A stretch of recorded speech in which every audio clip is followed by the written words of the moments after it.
So ఈసారి free coffee try చేయడానికి armour coffee అంట దీని పేరు. ఓకే, సో ఇది కూడా డ్రైవ్ త్రూలోకి ఎంటర్ అయిపోయినా చూపిస్తా మీకు. సో నేనైతే నాకు ఏం కావాలో డిసైడ్ అయిపోయినా. అక్కడ ఎక్స్ప్రెస్సో అనే దాంట్లో ఫ్లేవర్డ్ లాటే, లార్జ్ లాటే ఒకటి చెప్దామని చూస్తున్నా. దాని ఖరీదు 5.85, అంటే ఆల్మోస్ట్ $6, 6 48 వేసుకుంటే పెద్దగా ఉంటాయి ఆ సైజులు. చూస్తారు కదా మీరు, కప్ సైజులు 3 తాగొచ్చు. మనం 3 కప్పులు వేయచ్చు అందులో. సో దానికి మనకి ఆల్మోస్ట్ 600 రూపీస్. అది ఇప్పుడు వీళ్ళు ఉచితంగా ఇస్తారనమాట. ఓకే, సో ఆర్డర్ చెప్పేస్తాను నేను ఆమెకు. Hello, yeah, I would need a large flavored latte.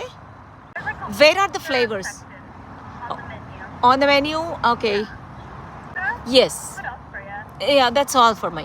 Okay, just a large hot mocha with oat milk is going to be $7.42 for you. Okay, thank you.